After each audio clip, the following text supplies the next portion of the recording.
Ciopetini, ayudante en esta comisión de filosofía, y algunos por ahí han sido alumnos o son alumnos en teoría general del derecho, que también estoy en la materia con las mismas profesoras que estamos acá en filosofía, sociología. Así que bueno, les doy la bienvenida y vamos a ir trabajando en algunos otros ejes temáticos que están en el programa. Y como ustedes bien saben, hoy nos toca abordar el tema del concepto del derecho, los problemas de la definición, que para algunos, si ya han dado teoría, les va a resultar algo conocido, pero vamos a tratar de ir agregando algunas otras cuestiones nuevas y algunas cuestiones más polémicas. Espérenme que voy a ver el chat. Bien. Bueno, cualquier interrupción que quieran hacer, pueden hacerlo, pueden utilizar el chat. Yo voy a tratar de arrancar con algunas cuestiones teóricas para situarnos dónde estamos y de qué estamos hablando, y por supuesto después vamos a abrir hacia algunos temas actuales, algunos comentarios o algo que ya puedan haber leído y que quieran aportar, que siempre es bienvenido a todo este intercambio. Además, ustedes, como ustedes bien saben, la temática, digamos, de esta materia es, además de abordar estos ejes centrales, después vamos a tener algunos temas específicos, y la idea es que después se puedan ir generando espacios de discusión, debate, y la forma del trabajo final estamos viendo, pero seguramente va a ser en ese sentido. Así que qué mejor que aprovechar estos encuentros que tenemos para poder ir haciendo todo este intercambio. Bueno, lo que vamos a abordar hoy acerca del concepto del derecho y acerca de los problemas de la definición es, por ahí, para los...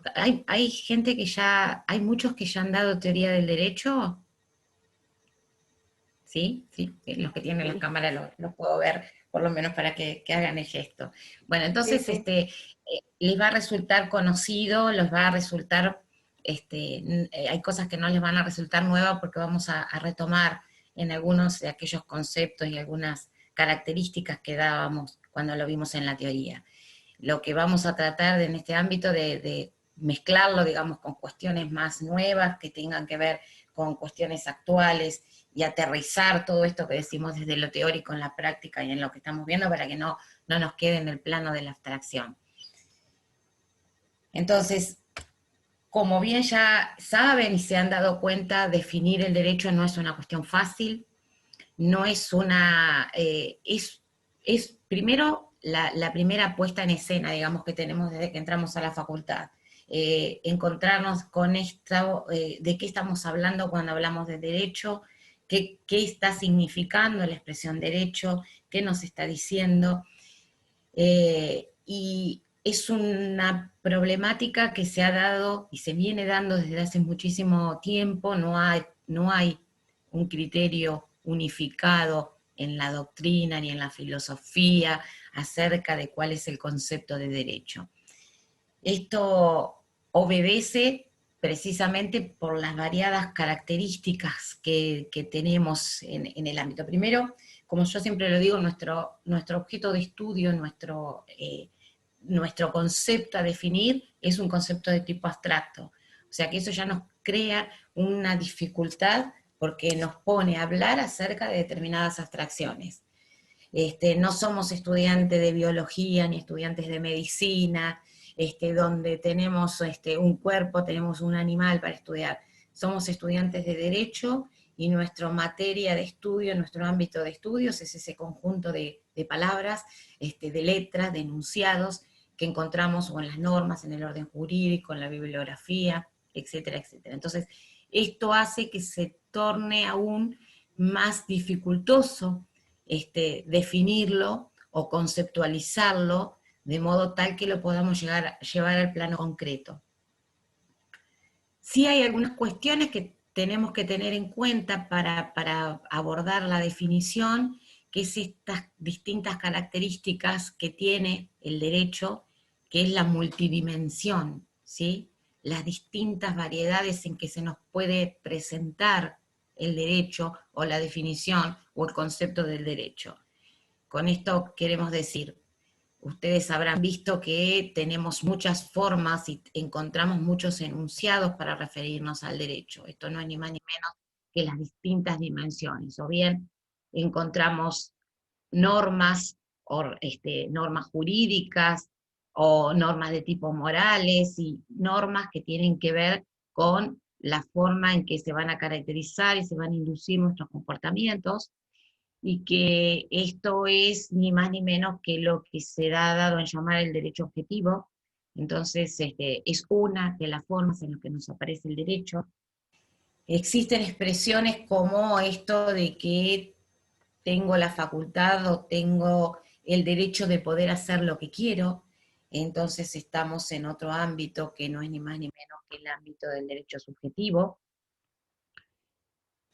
Tenemos la dimensión, y aparece también el concepto de derecho cuando leemos acerca de las cuestiones que se debaten en nuestra materia, ¿sí? No solamente acerca de la definición, sino acerca de la norma jurídica, de los órganos, de los sistemas jurídicos, cada una de las distintas discusiones que se dan en el ámbito, y cada vez que ustedes van avanzando en la carrera, están viendo y van advirtiendo que cada materia trae una discusión acerca de su concepto de estudio, que en definitiva forma parte de todo un mismo cuerpo íntegro, cuál es el concepto del derecho. Entonces, esta es una de las dificultades, que es el aspecto de la multidimensión que nos encontramos a la hora de definir el derecho. También nos encontramos con problemas semánticos. Recuerdan ustedes esto de que por ahí veíamos los problemas que tenían los lenguajes y la necesidad de acudir a los lenguajes artificiales para quitar los problemas de vaguedad, de ambigüedad, de textura abierta. Bueno, todas estas enfermedades lingüísticas, digamos, o defectos de los lenguajes naturales, obviamente que al momento de conceptualizar la palabra derecho, nos encontramos con todas estas dificultades, ¿sí? La emotividad, la carga emotiva, porque determinadas expresiones, determinados enunciados jurídicos traen como consecuencia un estado de ánimo, o en quien lo emite, o en quien lo recibe, en quien lo tiene que cumplir, y esto no tiene ni más ni menos que la emotividad, y esto también dificulta, ¿sí?, la definición. Claro que además hay concepciones teóricas, grandes corrientes filosóficas que desde todos los tiempos se debaten acerca de la definición del derecho, y esto tiene que ver y también se remonta a aquella discusión que veíamos o que leímos, que se daba acerca del origen de las palabras, y que desde el punto de vista de la lingüística tenía que ver con lo que era el esencialismo y el convencionalismo, y luego nuestro ámbito nos aterrizaba en el naturalismo y en el positivismo, que no eran ni más ni menos que aquellas corrientes filosóficas que discutían en el ámbito de la lingüística, luego se trasladaban en nuestro ámbito, en el plano jurídico, en el plano de los juristas y doctrinarios, de la manera en que conceptualizaban o llegaban a una definición del derecho, tomaban esas bases que ya habíamos visto existían y se debatían en el plano de la lengua. Entonces, estas son de las primeras dificultades con las que nos encontramos cuando queremos intentar dar un concepto, una definición, que por supuesto adelantamos, no hay una única definición, no hay un único concepto, esto es bastante relativo, y entran a jugar las distintas cuestiones de quien lo esté emitiendo, los distintos parámetros objetivos, las distintas relaciones entre la moral y el derecho, porque eso es lo que en definitiva va a estar dando una concepción o un concepto del derecho. Entonces, sí podemos hablar de alguna propuesta de definición, ¿sí?, alguna propuesta en donde al menos podamos considerar ciertos rasgos básicos que no entren en discusión en estas cuestiones subjetivas. Y entonces acá sí podemos decir, bueno, es necesario llegar a un concepto o una definición del derecho porque estamos rodeados, digamos, de enunciados jurídicos, estamos en un mundo donde en cada momento y en cada vez que nos movemos, nos situamos, nos encontramos con necesidades de tipo jurídicas que emergen o surgen del orden jurídico. Con esto quiero decirles, nacemos y estamos en un ámbito donde estamos rodeados de derechos y de obligaciones desde el momento que nacemos, es más, desde el momento de la concepción. Desarrollamos nuestra vida con derechos y obligaciones, morimos con derechos y obligaciones, o sea, el derecho nos acompaña en todo el proceso de la vida. Entonces, hay algo que sí podemos tener como una de las características básicas, es esto que es precisamente una afirmación donde vemos la necesidad de hablar del concepto del derecho o de conceptualizarlo, porque es algo de lo que estamos rodeados, de lo que nos acompaña desde que inicia nuestra vida hasta que termina nuestra vida. Entonces, estas son las necesidades en donde uno comienza a advertir que más allá de ciertas discrepancias, porque precisamente la discrepancia tiene que ver con las concepciones diferentes de que cada interlocutor, cada jurista aborda el tema, hay una cierta necesidad que sí eso no se discute, que sí esto es común para todos, que está dentro de estos acuerdos, de estas bases de acuerdo en donde sí nos ponemos en comunidad para decir existe la necesidad de definirlo porque estas cuestiones no son para someterlas a debate o para someterlas a duda.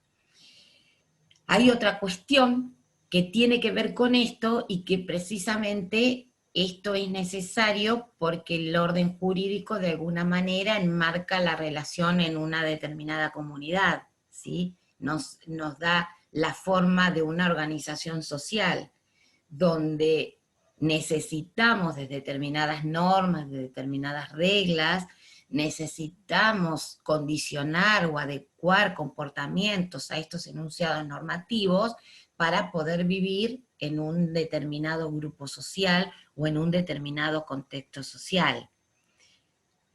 Esto no es ni más ni menos que abordar la también puesta en escena del aspecto social del derecho. O sea, la característica de la sociabilidad del derecho también es una característica que conforma estos rasgos básicos que hacen a la definición, ¿sí?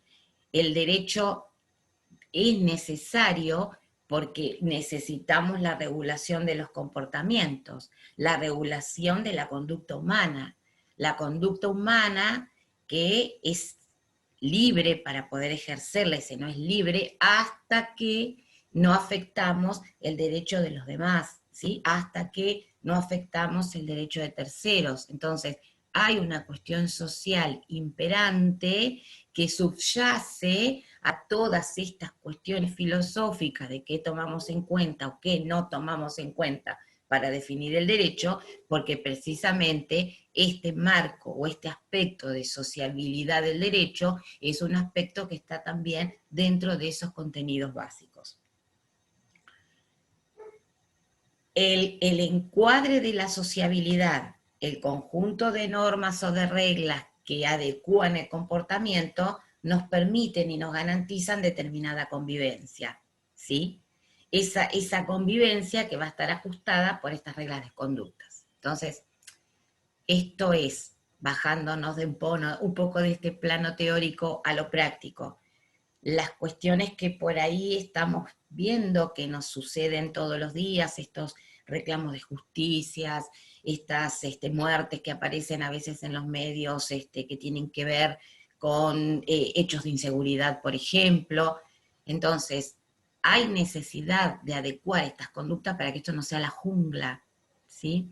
Estos comportamientos humanos tienen que estar regidos, tanto de un lado como del otro, con normas, con adecuación a determinado orden jurídico, porque precisamente es el aspecto social el que predomina porque es la sociabilidad del derecho la que permite que ese conjunto de normas regule comportamiento, regule conducta, para que estas cuestiones que aparecen en escena en los hechos diarios no estén librados a la libre voluntad o al libre arbitrio de quien decida hacer o justicia por mano propia o arrebatar una billetera o arrebatar la vida de otra persona, ¿sí? Entonces, este es el engranaje que tenemos que tener en cuenta de lo que es la perspectiva de los elementos que tomamos en cuenta a la hora de definir el derecho, ¿sí? A la hora de poder llegar a una conceptualización del derecho. Claro que esto nos lleva a poder afirmar que el derecho es un fenómeno humano, ¿sí? Es un fenómeno humano y es un fenómeno histórico. Es un fenómeno humano precisamente por todas estas cuestiones que estamos diciendo. Adecúa o trata al menos desde el imperativo de la norma establecer reglas de comportamiento.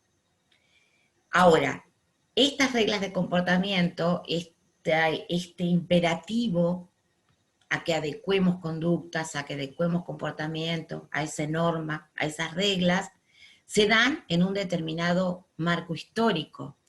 Estos determinados comportamientos, estas reglas de conducta, este orden jurídico, se dan en un tiempo y en un lugar determinado y van a ir variando de acuerdo a los distintos estados, a las distintas sociedades, ¿sí? No tenemos el mismo ordenamiento jurídico hoy que el que puede haber existido en 1950. No tenemos el mismo ordenamiento jurídico hoy en nuestro país al que puede haber en la India, en Tailandia, ¿sí? En algunos de los países europeos. Entonces, sí tenemos que ser conscientes que este fenómeno humano, que es el derecho, este fenómeno que regula comportamientos, también algunos consideran que es un fenómeno histórico, precisamente porque las condiciones de tiempo y lugar varían, van modificándose. Esto que tenemos hoy no significa que sea lo mismo de lo que vamos a tener dentro de 20 años, ¿sí? El contexto histórico del derecho hace 6, 7 meses atrás era uno, y hoy con esta pandemia que nos ha atravesado, es una pandemia completamente distinta, ¿sí? Entonces, esto hace que la definición, el concepto del derecho, se vea afectado por todos estos elementos externos, que bien estos elementos externos sí son considerados por todos nosotros como estos aspectos básicos que debe contemplar la definición o la conceptualización del derecho. La característica de que el derecho sea de naturaleza normativa tiene que ver con esto que también nos es conocido, de que las normas o que el orden jurídico o que el sistema jurídico están conformados por enunciados que pertenecen al mundo del deber ser, ¿sí? Ustedes recordarán que, y si no recuerdan, se los menciono, cuando hablábamos de normas jurídicas y sobre todo en Kelsen, hablábamos de que había dos mundos posibles donde se daban los enunciados o donde se daban las normas y los hechos, que era el mundo del ser y el mundo del deber ser. El mundo del ser, que era el mundo de los hechos, el que estaba gobernado por el principio de la causalidad, que podemos decir que es el ámbito en donde todos estos enunciados se discuten, y podemos generalizarlo a que es el mundo en el que pertenecen las ciencias descriptivas o las ciencias de la naturaleza en general. Por oposición a este mundo del ser, estaba el mundo del deber ser, que es donde se dan los enunciados jurídicos, las normas jurídicas, los enunciados de tipo prescriptivos o directivos, donde se nos establecen la forma en que debemos actuar, las formas en que debemos adecuar los comportamientos. Entonces, cuando hablamos del sistema, de la definición del derecho o de la necesidad de conceptualizar el derecho, y abarcamos el análisis del aspecto normativo, no estamos diciendo ni más ni menos que esto, que es aquel conjunto de enunciados que se dan en el mundo del deber ser.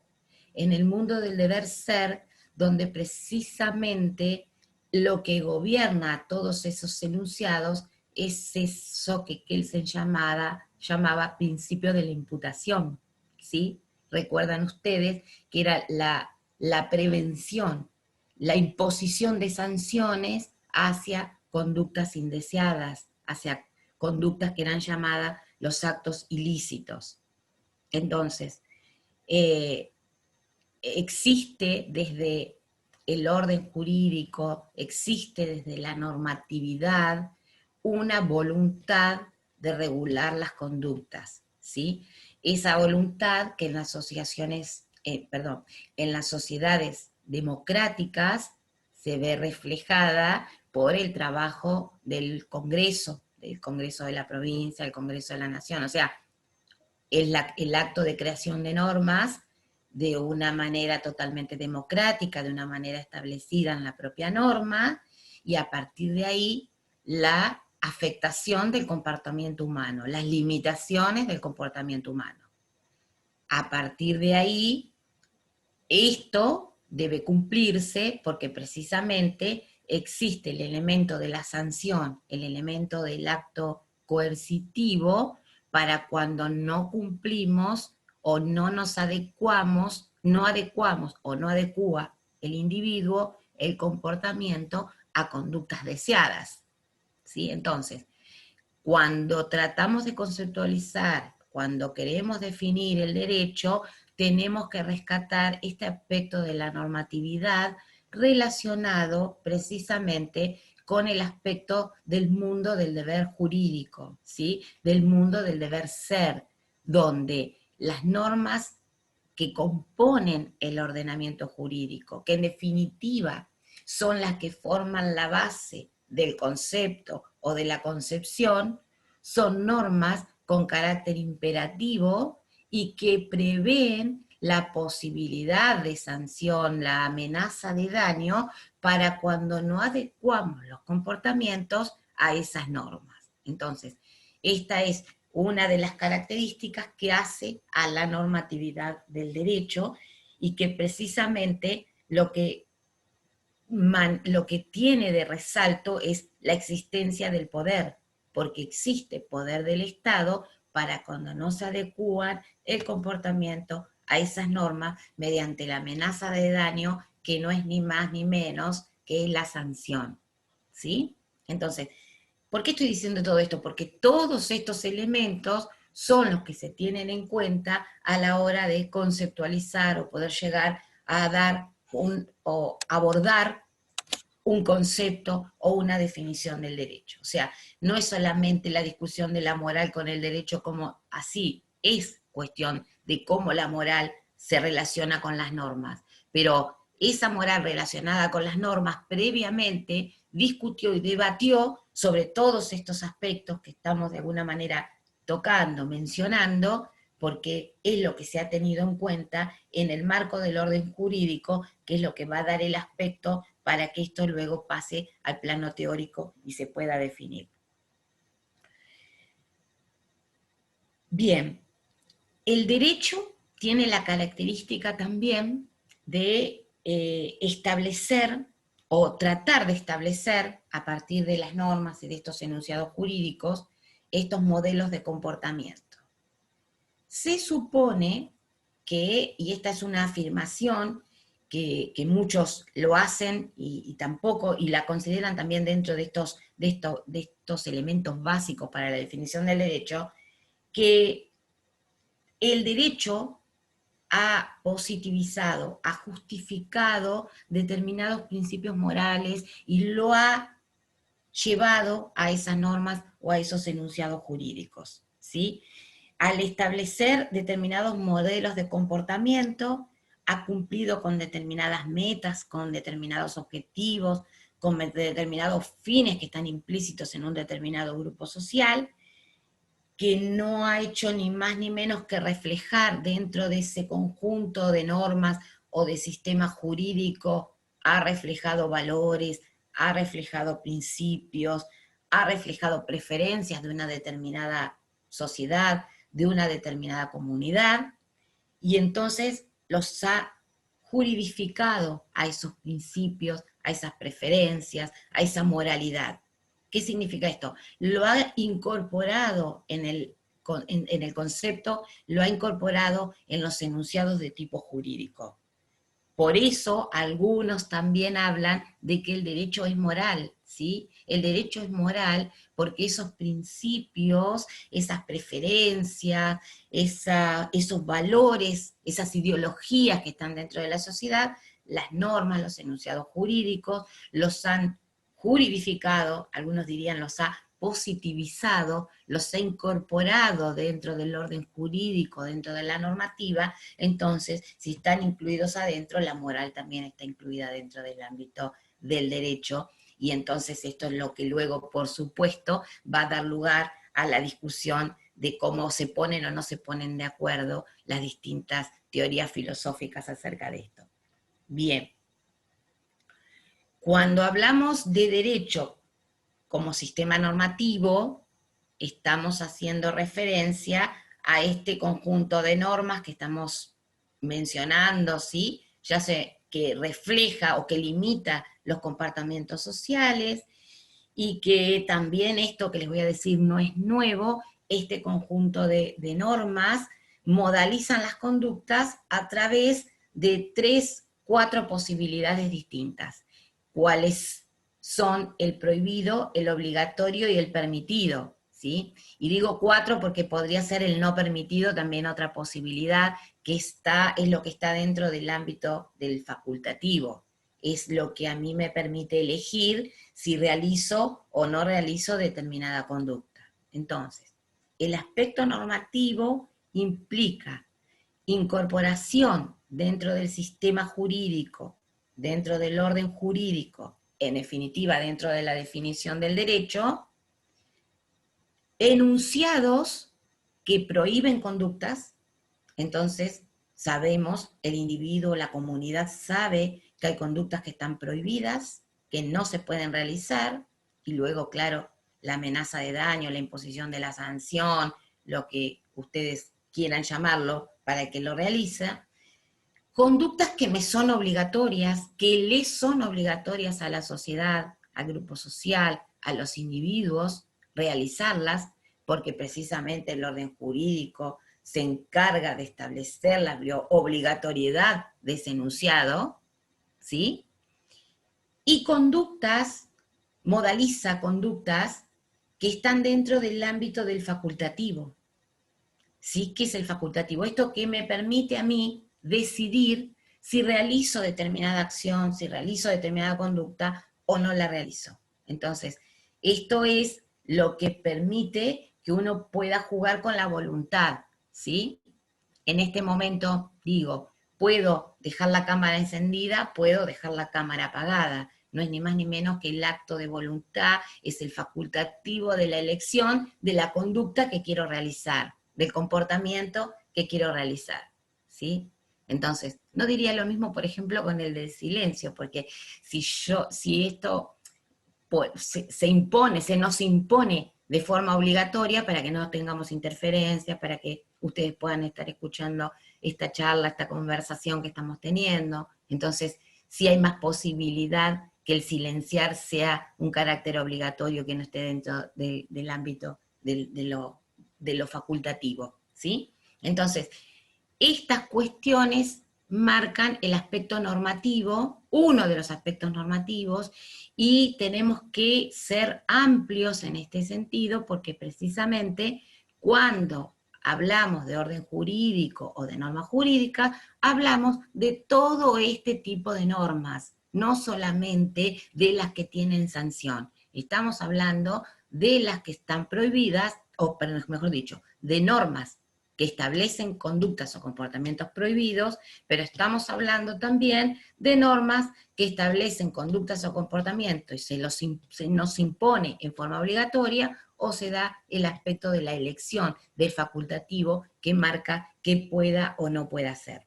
Bien, también el orden jurídico tiene un aspecto sociológico, que es el aspecto de los hechos, que es el aspecto de lo fáctico, ¿sí?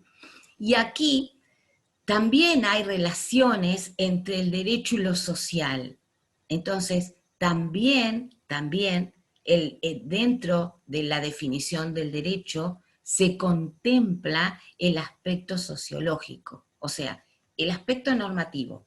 Estamos de acuerdo. Todo esto que estamos diciendo, todo esto que venimos conversando acerca de qué enunciados componen el orden jurídico. Pero también el aspecto sociológico compone la definición del derecho, ¿sí? La compone porque cuando los filósofos y los juristas discuten acerca de todas estas cuestiones, también discuten acerca de estos hechos, ¿sí? Que tienen que ver, ni más ni menos, con una sociedad que actúa de determinada manera. Esos hechos y esos derechos están interrelacionados de manera tal que nos dan como resultado determinada comunión, digamos, que nos lleva a mantener determinada paz social, orden social, bien común, como lo quieran llamar, en sus variados y distintos aspectos. Y por último, el plano valorativo o el plano axiológico, que es desde donde se discute desde lo ético, ¿sí? Desde la ética pública y desde la ética privada. También esto está incluido en la definición del derecho y en el concepto del derecho. Esto es parte también de la definición.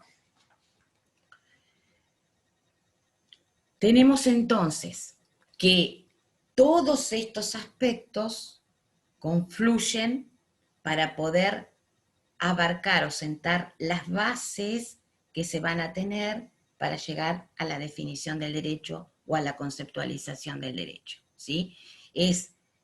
Todos estos aspectos son los que se tienen en cuenta cuando se discute acerca de qué elementos considerar en la definición o en el concepto del derecho. ¿Qué es lo que vamos a tener en cuenta? ¿Qué es lo que vamos a definir?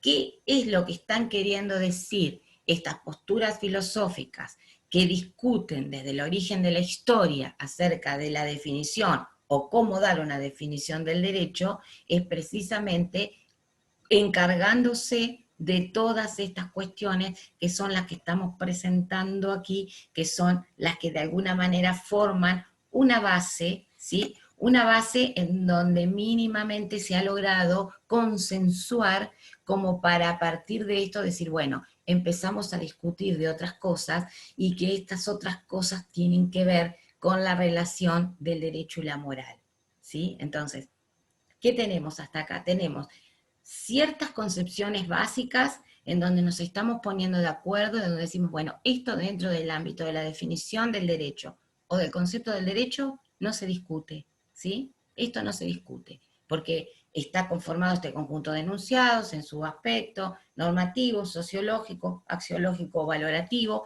con todas estas cuestiones, todas estas características que estamos poniendo de relevancia.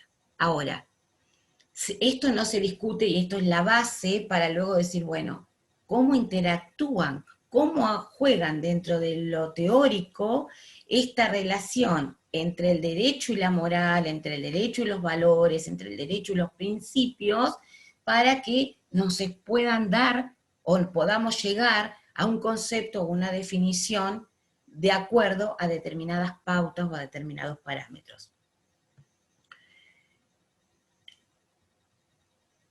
Claro que para poder avanzar tenemos que retrotraernos a lo que recordemos o no acerca de las grandes posturas filosóficas que debatían acerca del concepto del derecho. Estoy hablando del iusnaturalismo y del iuspositivismo, ¿sí? Entonces, todo esto que estamos diciendo es para terminar, o sea, no, terminar no, pero sí nos ayuda a llegar a una primera conclusión, a un primer cierre, donde podemos sí decir que existe un interrogante o existen diferencias entre los filósofos y los juristas a la hora de definir el derecho, precisamente porque no hay acuerdo, no hay consenso de la forma en que los principios o la forma en que la moral se relaciona con las normas. Y en función de que se vea o de que se sostenga que la relación conceptual entre el derecho y la moral es necesaria y determinante para la definición, estamos en presencia de lo que se ha llamado en todos los tiempos el iusnaturalismo, ¿sí?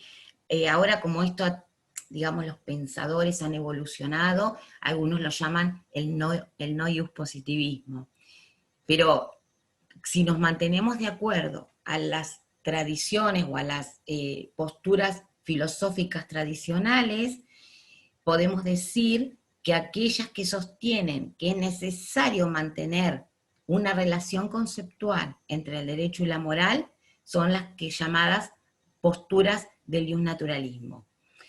Y hay otra postura filosófica que considera que no es necesaria esa conexión conceptual entre el derecho y la moral, sino que hay otros temas a tener en cuenta, otros índices que serían los que marquen la definición, que son las posturas iuspositivistas.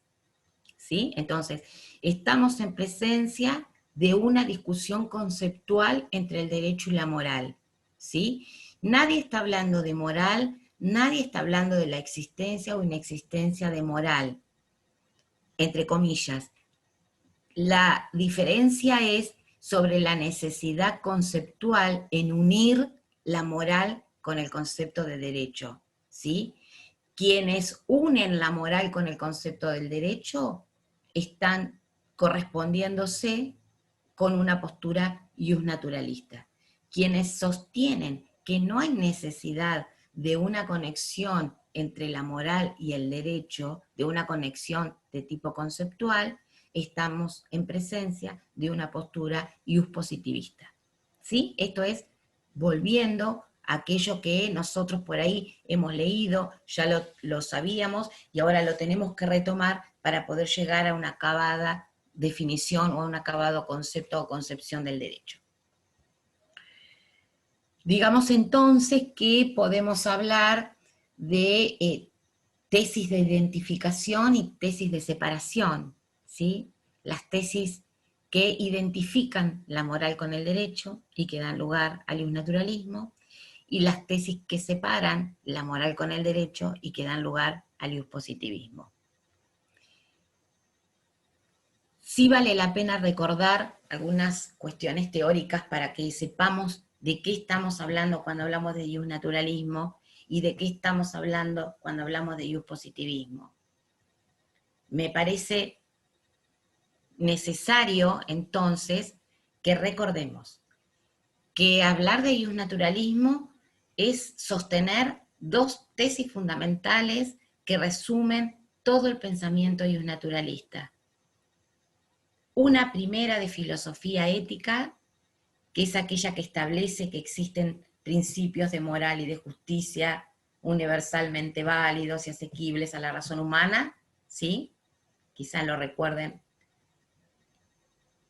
Y una segunda tesis, que es de tipo más normativista, que sostiene que toda definición del derecho, todo sistema jurídico, será definición o será sistema siempre y cuando se adecúe a esos principios de moral y de justicia universalmente válidos, bla, bla, bla. ¿Sí? Entonces, hablar de iusnaturalismo es hablar de esto, es hablar de sostener estas dos tesis que resumen todo el pensamiento iusnaturalista. En cambio, hablar de iuspositivismo es hablar de distintas posturas dentro del positivismo, distintas maneras de unir el derecho con la moral, que no pueden resumirse ni en una, ni en dos, ni en cinco, ni en 10 posturas o tesis fundamentales. ¿Por qué? Porque dentro del iuspositivismo sí encontramos mucha variedad de pensadores en donde van a relacionar la moral con el derecho desde lo conceptual, acudiendo a determinadas herramientas, a determinados temas que le van a ser específicos para cada autor o cada jurista. Si ustedes leen Nino, se van a encontrar con que sin Nino, en el momento que escribió el libro, nos representaba, digamos, que dentro del positivismo hay distintas corrientes que de alguna manera se Profe, podría tengo una consulta. encasillar. Sí, Perdón que adelante. la interrumpa, es que si No, no está sé, bien. capaz seguía continuando. Respecto de la tesis de la separación que apunta a lo que es youth positivismo, eh, pero recién usted acaba de apuntar también que hay distintas maneras de unir el derecho con la moral, que apuntan estos youth positivistas. No entiendo bien entonces, en medio de la contradicción de la tesis de separación, con las distintas maneras de unir el derecho con la moral. Bien. Porque esto que es así y muy lindo desde este aspecto teórico y que aparece en la primera parte, digamos, de los tiempos o de la historia, sí, serían de los positivistas incluyentes, para quien lo está preguntando en el chat. Todo esto, digamos, se da en un marco histórico, en un momento histórico que se nos, por eso les hacía la aclaración de lo que ustedes iban a encontrar en Nino, e iba a llegar a esto, aparecen pensadores y escritores y juristas, como los que tenemos en la bibliografía, que sí dicen que el positivismo de alguna manera puede mostrarnos que en distintas corrientes podemos encasillar a todos los pensadores, como es esto de los escepticistas, los positivistas ideológicos, formales, metodológicos, pero luego, esto es de 50 años en adelante, digamos ya a partir de 1960, 1970, aparecen pensadores que algunos los llaman los pensadores o los juristas del siglo XX, perdón, de este siglo, porque comienzan a no aceptar tal como están impuestas las tesis del naturalismo, pero tampoco confluyen con esta idea del positivismo de definir el derecho abandonando por completo la moral, ¿sí? Esto tiene que ver con un gran hecho histórico que acontece en el mundo cuando en Alemania se produce el genocidio y a continuación, con los años siguientes, aparecen situaciones en donde resultan a cierto grupo de intelectuales, de juristas o de pensadores que estas soluciones que se dan desde el orden jurídico no son justas, son inequitativas o que ese orden jurídico tal como estaba previsto en ese momento y en ese lugar no tenía por qué haber sido obedecido, no tenía por qué haber sido respetado de la manera que estaba, porque daba como resultado normas, contenido jurídico que terminado resultando aberrante o justificando, ¿sí?, accionares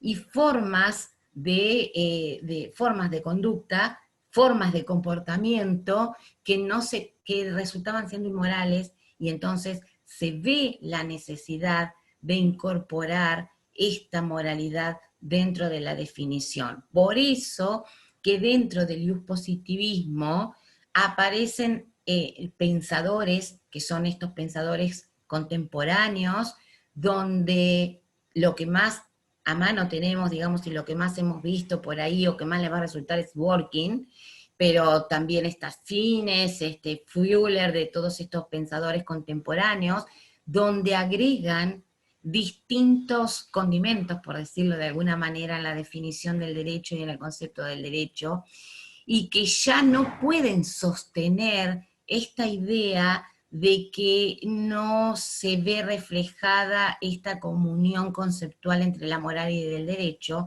sino que empiezan agregando o bien los principios en el caso de Dworkin, los principios de moralidad mínima en el caso de Finis, ¿sí? Entonces, aparecen, pero esta es una discusión que se da ahora en el mundo contemporáneo, se nos está dando ahora y se está modificando digamos, es lo actual, es lo contemporáneo. Si bien empieza y empezó a sostenerse hace 30, 40 años atrás, cuando empieza el mundo de lo jurídico, los filósofos, los juristas empiezan a dar cuenta de todas estas situaciones, ¿sí? De todas estas situaciones de injusticia, de todas estas situaciones que de alguna manera empieza a advertirse cómo pertenecer a una determinada postura filosófica puede llevar a convalidar situaciones que desde ninguna manera podían estar contempladas cuando se pensó en una definición para algunos pensadores.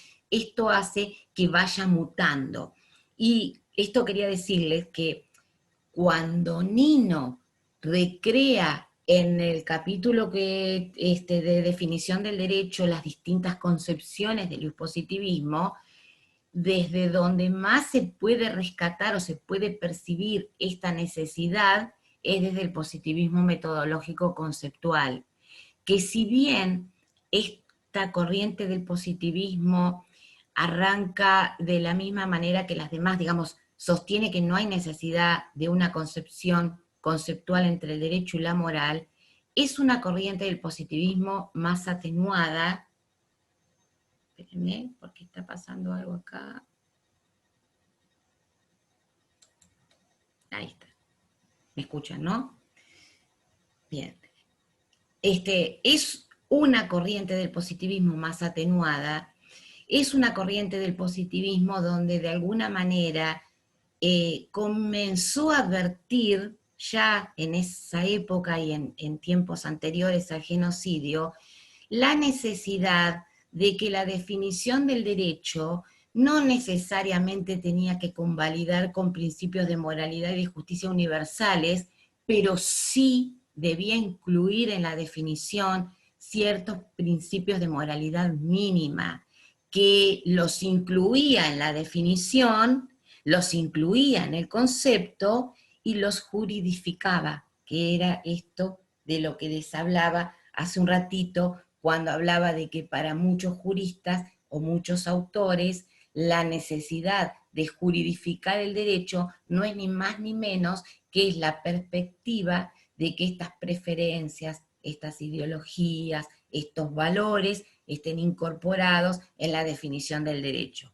Una vez que están incorporados en la definición, incorporados en el orden jurídico, incorporados en la normativa, están positivizados, están juridificados, dice la palabra. Entonces, digamos, este es el primer indicio del grupo de positivistas que no plantean esta división o esta separación conceptual entre el derecho y la moral en el olvidémonos de la moral, sino que lo plantean desde la incorporación, desde a lo positivo, a las normas jurídicas de todas estas cuestiones, que luego en la sociedad posterior, luego del hecho histórico de Alemania, del genocidio, del juicio que se le hicieron a los jerarcas y a los militares nazis, luego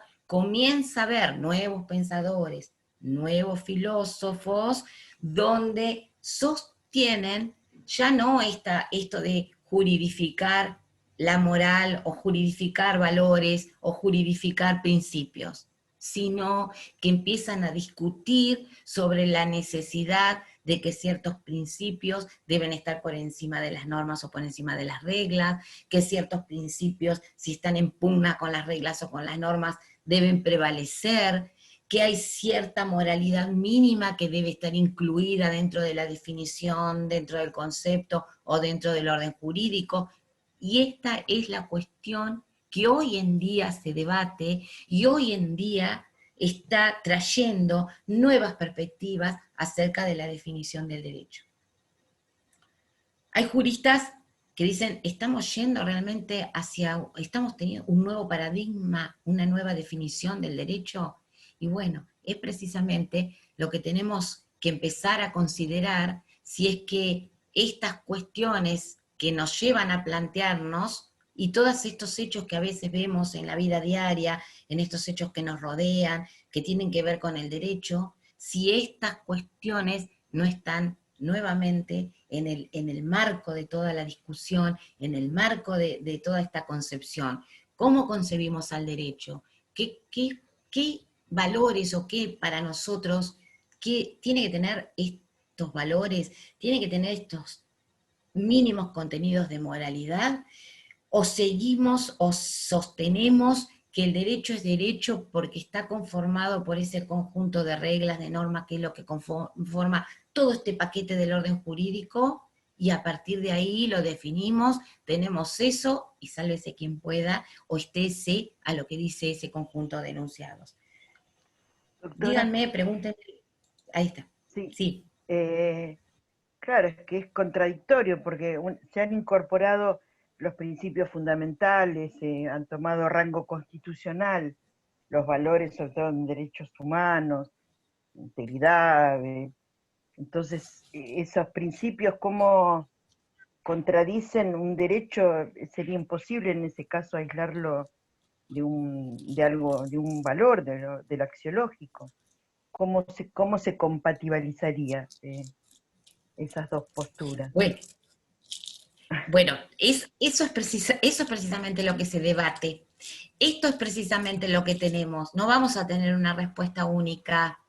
Acá lo que vamos a tener es, de acuerdo a la concepción o al criterio que se adopte, se mostrará la forma en que esto puede compatibilizar o puede arrojarnos un nuevo resultado.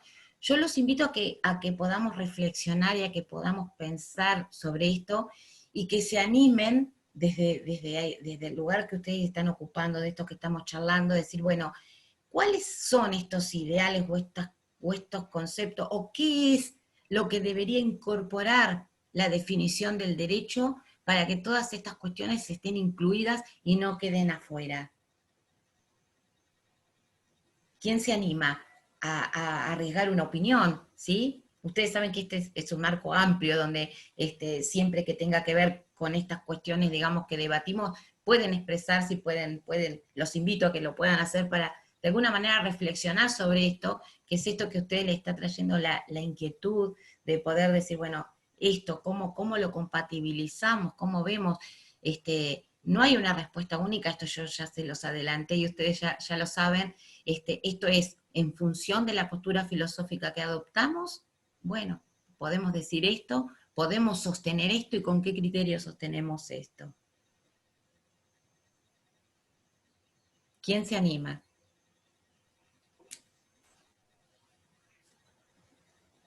¿Pero qué? ¿A dar una definición, dice usted, o Claro, qué? sí, por ejemplo, o más que dar una definición es, ¿qué les parece a ustedes? ¿Qué es lo que tendría que considerarse en función de esto que estamos conversando a la hora de dar una definición, a la hora de dar una definición, un concepto del derecho, una concepción? ¿Qué les parece que tendría que estar incluido en esta sociedad, en este mundo real como lo tenemos, con todo lo que nos está pasando, todo nos sucede, no solamente, digamos, en nuestro territorio, sino globalmente? ¿Qué cuestiones había que discutir o qué cuestiones habría que incorporar en esta concepción para poder llegar a tener una definición, un concepto del derecho que se adecue, digamos, a estos tiempos?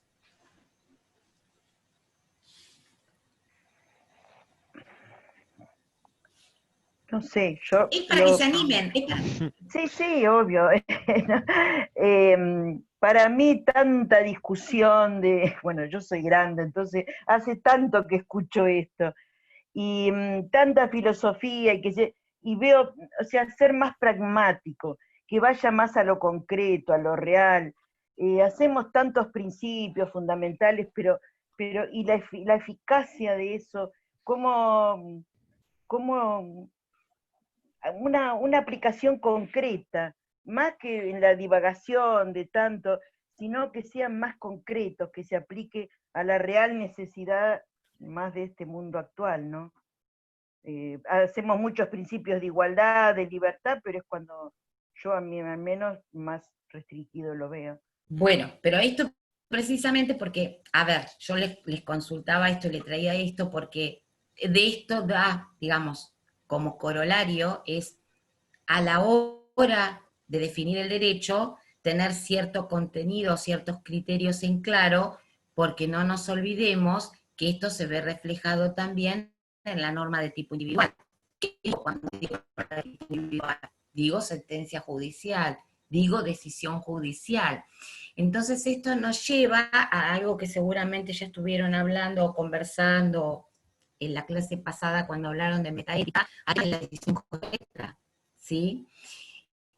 Digamos, estas bases teóricas que estamos tratando de afrontar desde la definición, no es para que caigan abstractos, sino para que esto luego llevado a esto que de alguna manera vos estás proponiendo, decir, bueno, pero ¿cómo lo veo reflejado esta teoría que aparece en los libros y que de repente tenemos otra realidad? Esa es la teoría. Ahora, con las mismas dificultades que nos encontramos acá, se encuentran los jueces a la hora de decidir, a la hora de tomar una decisión, a la hora de dictar una sentencia.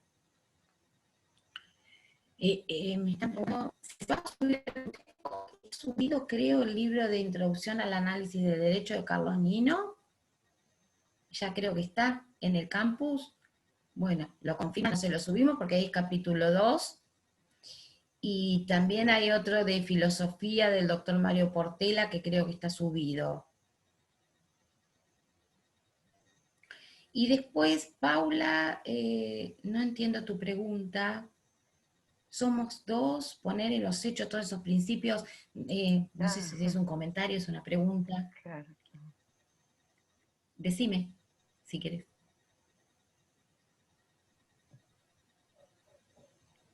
Ah, bueno, perfecto. Bien.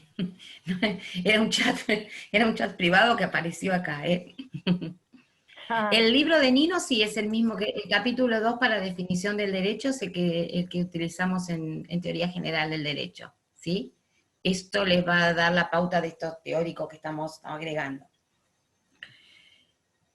El tema es que una vez que tenemos todas estas cuestiones y toda la presentación de esto que estamos hablando, de un naturalismo, de un positivismo, de todas estas cuestiones intermedias, tenemos que, ¿por qué es necesario discutirlo acá desde la teoría y retomar estas cuestiones? Porque luego, estos mismos problemas, estas dificultades que nos encontramos a la hora de qué es lo que contempla el derecho, qué es lo que tiene, qué es lo que no tiene, lo tienen los jueces si estas cuestiones no están claras o no se toma una determinada tendencia o determinada, se inclina, digamos, por la elección de una postura filosófica determinada a la hora de dictar la sentencia, que no es ni más ni menos que la judicial. Entonces, sí podemos decir que los jueces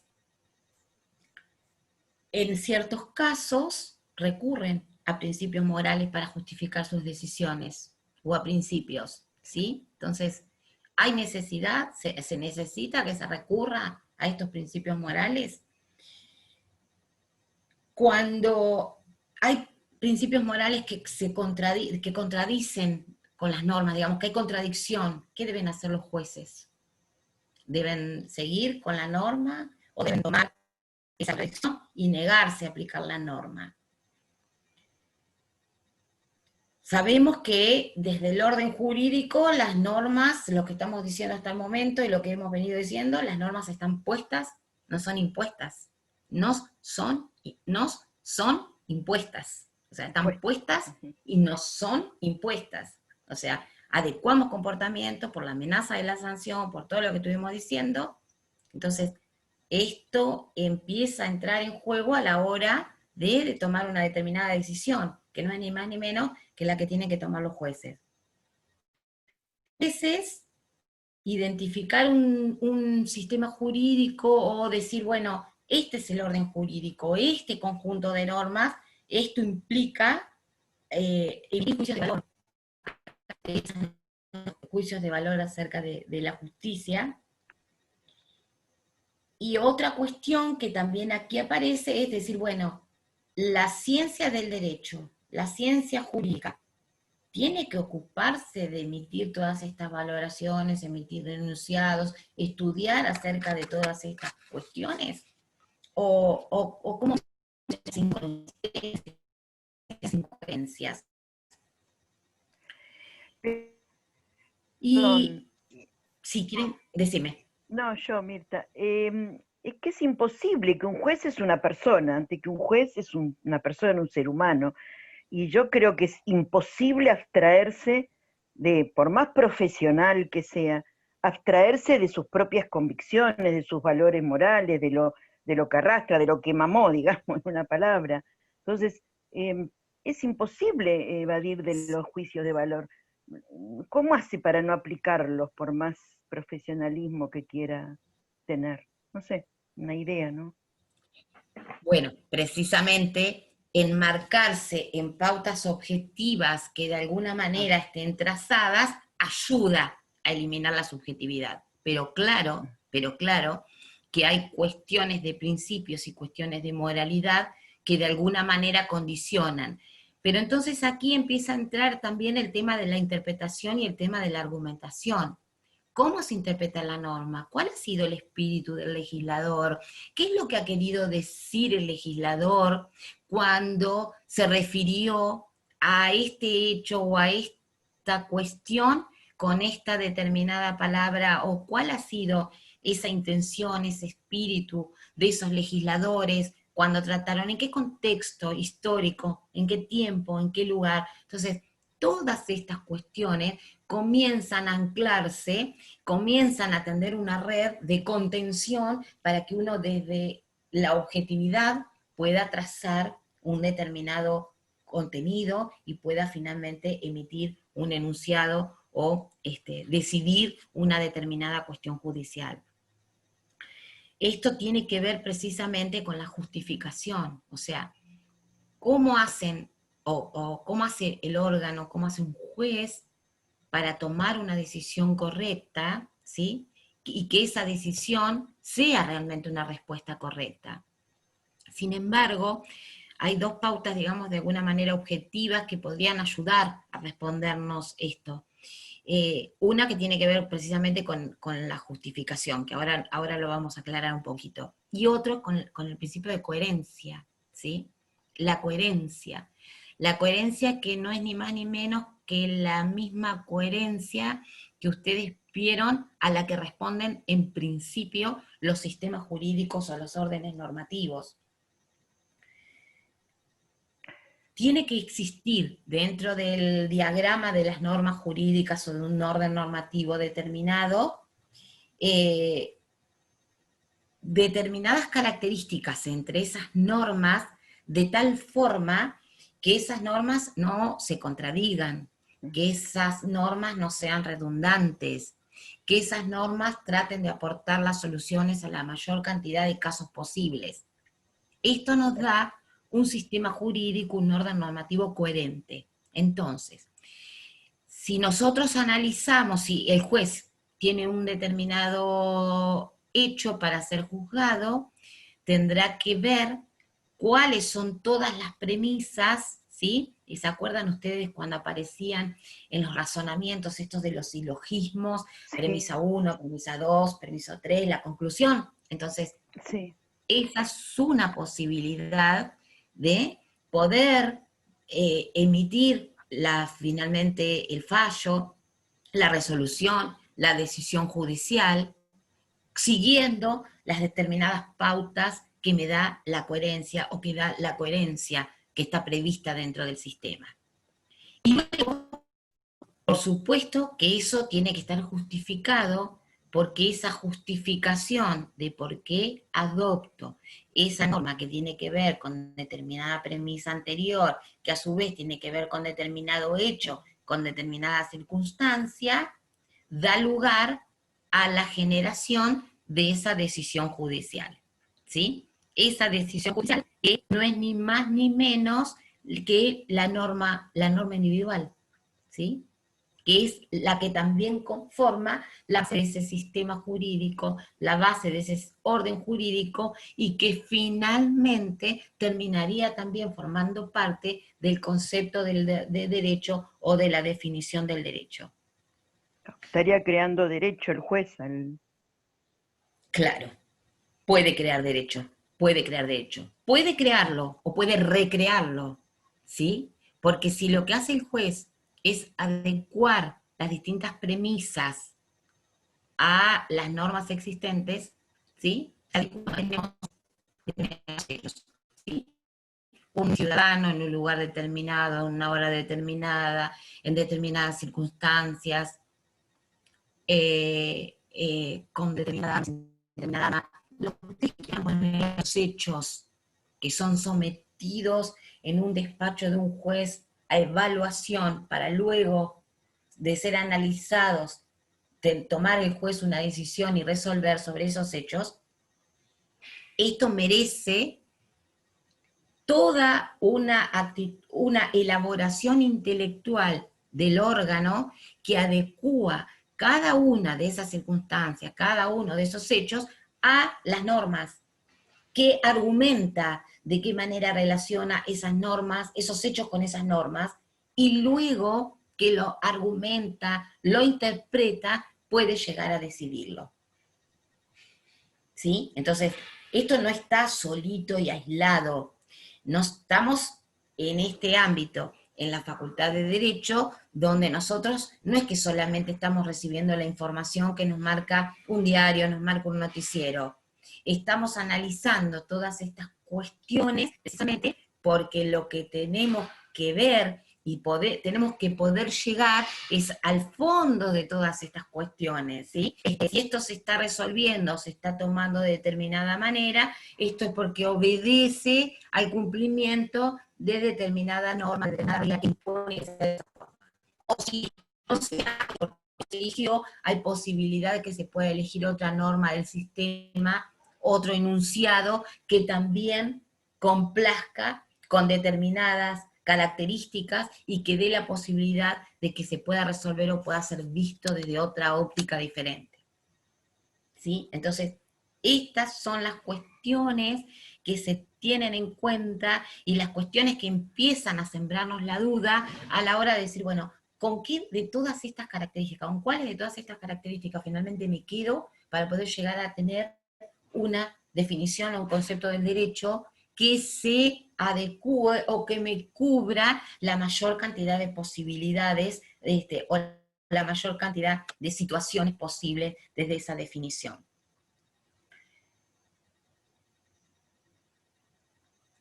Tienen esto que es la decisión judicial, no es ni más ni menos que la solución a un caso determinado, ¿sí? Es que esa solución se va a definir precisamente por ese también conjunto de elementos que eliminé, los que restringí, los que el juez sacó, digamos. Cuando hizo todo el proceso para llegar a la toma de la decisión, eligió determinadas normas, eligió determinados enunciados. Los eligió porque los vio, porque los consideró que se daban en la misma escena o en la misma situación con determinados hechos y era lo relevante para ese caso. Hizo toda una tarea de interpretación y a partir de ahí aplicó una norma, eligió una norma y eso dio la solución al caso determinado.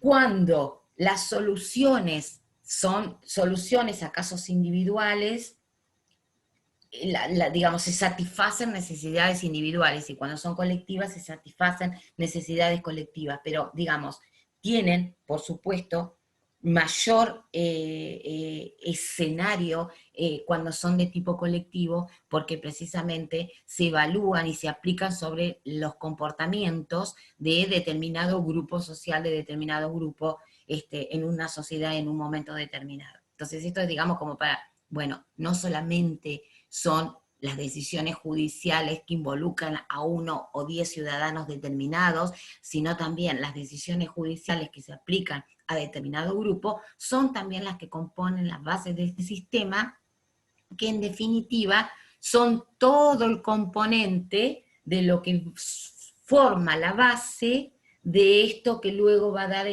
origen a la concepción o a la conceptualización o al concepto del derecho, que es donde los filósofos siguen peleando, siguen discutiendo a ver de qué forma estos enunciados tienen que estar puestos o dispuestos para que den una acabada definición del derecho. Pregúntenme lo que quieran. Estoy mirando el chat mientras tanto.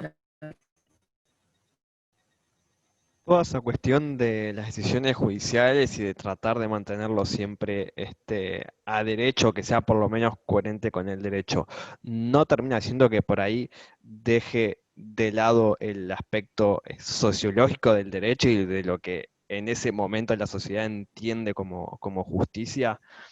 Hablo por ahí particularmente de la situación que por ahí atraviesa en el país en relación a lo que la sociedad ve de la justicia y del poder judicial. No se ha generado por ahí una brecha de lo que la sociedad toda entiende que debería hacer la justicia y cómo debería armarse el derecho en función a ello con las decisiones judiciales.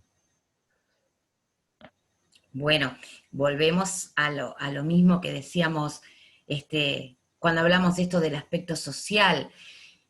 Una cosa son los hechos y es la realidad fáctica, ¿sí? Que es esta realidad fáctica, esto es verdad, lo que decís, y de qué manera esto. Ahora, estos hechos, estos reclamos sociales, estas manifestaciones sociales, tienen que estar representadas por alguien que lo legitime, que lo lleve y que tome la forma de derecho, que tome la forma de norma, ¿sí?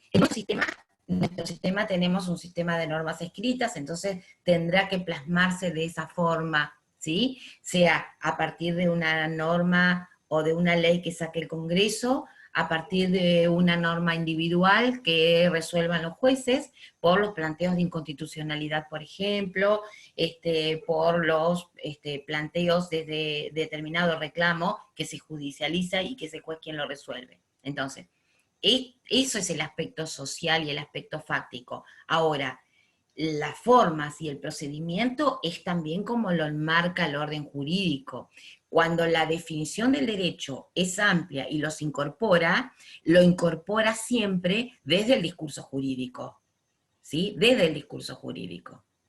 Entonces, sí está bien que tengamos en cuenta que este aspecto sociológico, estos hechos que en los que hace que lleven a la comunidad a que se exprese, a que se manifieste, a que peticione, están interrelacionados con el derecho y se hacen dentro del marco del contenido de las normas jurídicas. Y en función de ello, si se peticiona, si se protesta, si se pretende cambiar, se pretende modificar, porque precisamente está contemplado también desde el orden jurídico, desde el sistema normativo. Y ese paquete, tal así como se presenta, es lo que en definitiva forma la base de la definición o del concepto del derecho. Sí, el juez sigue siendo imparcial, siempre tiene que ser objetivo e imparcial, para quien lo pregunte. No, alguien está preguntando si hay una vuelta a una postura teleológica. No necesariamente, no necesariamente. Se vuelve una postura teleológica a la postura de los fines. No necesariamente la definición del derecho vuelve, digamos, a veces de acuerdo a alguna postura o algún requisito o algún elemento que se pueda poner por encima, entonces se supone. Acá la discusión, digamos, me parece que es aún un poco más profunda, que es ver de qué manera el ius positivista o el ius positivismo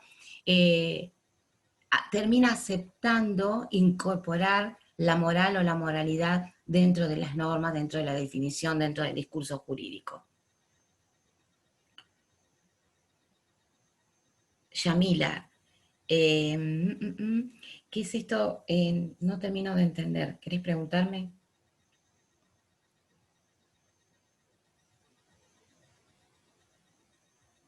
¿Está Yamila? Bueno, no termino de entender. Está bien, tenía que ver con la pregunta que estaba más arriba, lo del origen teológico. Bien, si no la tarea de después cuando hablaba de cómo interpretaba. Bien, sí, está bien, es diferente, está bien. La tarea del juez sí, por supuesto, claro, que entonces puede que tenga un fin teleológico, porque el fin precisamente del juez es interpretar los hechos, interpretar la norma, adecuarla y finalmente dictarla. Entonces en la tarea de interpretación sí, claro, es diferente, no es lo mismo que la de la definición. No sé si estás todavía. El libro que nosotros subimos es Introducción al Análisis del Derecho de Carlos Nino, capítulo 2, para los que preguntan por la bibliografía, que es todo el capítulo de definición del derecho. Y me parece, yo no miré, que está subido del cuatrimestre pasado, uno de filosofía del doctor Mario Portela, que ese también está dando respuestas a esto. Si está faltando, se los vamos a subir a ese u otro material para que puedan tenerlo completo. Igual con el de Introducción al Análisis del Derecho, que se complementa, el capítulo 2 lo complementan con el último capítulo, que es el que tenemos, el de la valoración, el de las teorías metaéticas y demás, con eso complementan la bibliografía, y con eso van a estar bien. Si por ahí veo que hay algún otro capítulo que pueda serle útil, se lo subo en el transcurso de la semana. ¿Qué más quieren comentar o quieren decir acerca de esto? Bueno, les dejo la reflexión esta acerca de qué considerarían ustedes como importante incorporar en la concepción del derecho para poder arribar a una definición, a un concepto, o si bien no necesitan solo el acto de la creación, si bien consideran que pueden sentirse más afines con algunas de las posturas filosóficas, bueno, en todo caso, ¿por qué les parece o por qué se pueden sentir más afines con esa postura filosófica? Como para que lo trabajen y se pongan a pensarlo mientras lo van leyendo y que se les haga un poco más ameno la cuestión esta filosófica de la definición del derecho. Igual la semana que viene nos vamos a volver a encontrar, porque yo les voy a dar globalización, así que ahí por ahí pueden aparecer también algunos de estos temas. Globalización, vamos a tocar todos el tema de la sociedad global, la tecnología, todo esto que estamos conversando ahora, pero no quiere decir que no hablemos también de esto de la definición del derecho y la globalización, así que por ahí puede llegar a ser un buen punto de partida si quieren ponerse a trabajar y poder participar para hacerla un poquito más activa a la clase, que se les haga más entretenido, para no estar sentados ahí todo el tiempo escuchando. Así que, bien, si quieren preguntar alguna otra cosa, aprovechen. Y si no, en la clase que viene, prepárense para abordar globalización, que es un tema que a mí particularmente me gusta mucho, me parece muy entretenido, y sobre todo en estos tiempos, con el tema de la tecnología, todo lo que hemos tenido que afrontar desde marzo ahora, lo tenemos muy a flor de piel. Así que me parece que es bueno.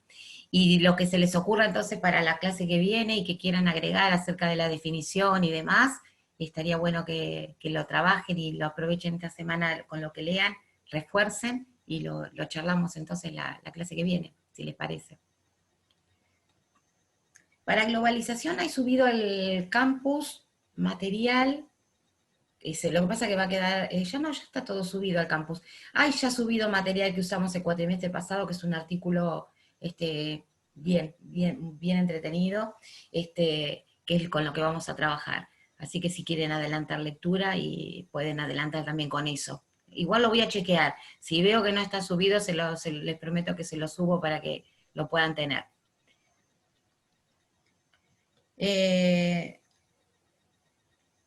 Sí, quien no tiene acceso al campus, el libro de Portela y el libro de Nino, que quedó de Teoría General de Derecho, está bien.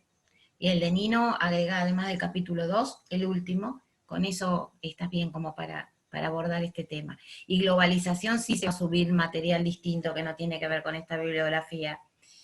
Así que, bueno, fíjate o vemos después de qué manera la podemos hacer llegar. Por ahí si no le decís a los chicos del centro, la podemos pasar al WhatsApp también, para los que no tienen, hay muchos que no tienen acceso al campus. No, la verdad que quedaban unos pocos, Ah, creo que eran 25 más o menos, pero bueno, ya faltan ahora ultimar detalles y ya le dan el acceso a todos. bueno, de esta comisión, Rodrigo, 25. No, no, en general puede ser que alguno Hay más se gente. me haya pasado, pero en general eran 25 si no me equivoco. Bueno, porque los que de alguna manera tengan alguna dificultad o que no puedan tener acceso al campus, el material, lo que está en PDF, se puede pasar como archivo, como documento de archivo al WhatsApp, o te lo paso y después se lo pasás, o lo pasás al grupo, o lo que necesiten. Igual la bibliografía de globalización la voy a chequear porque estaba subida el cuatrimestre pasado. Esto sí está subido y el libro de Nino también, y si no, por mail.